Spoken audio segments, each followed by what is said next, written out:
Radikalisme sering dikaitkan dengan terorisme karena kelompok radikal dapat melakukan cara apapun agar keinginannya tercapai, termasuk meneror pihak yang tidak sepaham dengan mereka.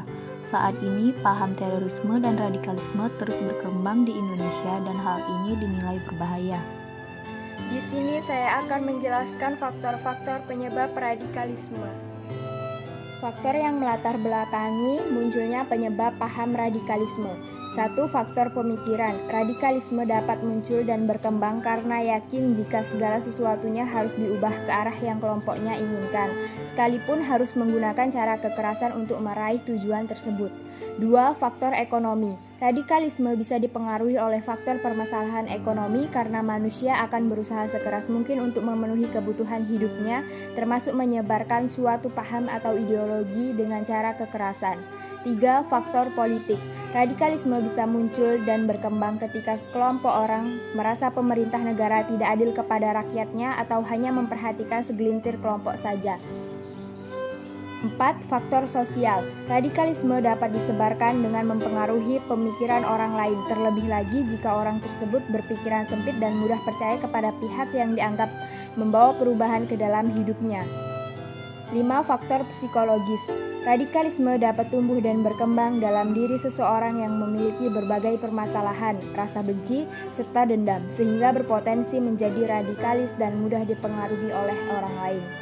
6. Faktor pendidikan. Radikalisme dapat muncul di berbagai tempat, termasuk sarana pendidikan. Ideologi radikalisme bisa dengan mudah disisipkan dalam pengajaran.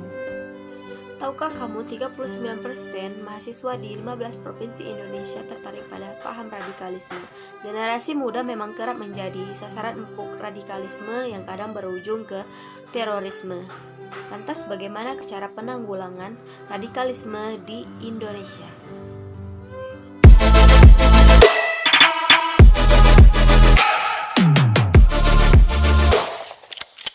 Menjelaskan contoh radikalisme yang ada di Indonesia, yaitu adalah radikalisme aksi bom bunuh diri di Gereja Katedral Makassar tanggal 28 Maret 2021 dan serangan terhadap Mabes Polri oleh perempuan berinisial ZA pada tanggal 31 Maret 2021 adalah rentetan aksi terorisme yang terjadi dalam sepekan terakhir dan membuat khawatir masyarakat Indonesia.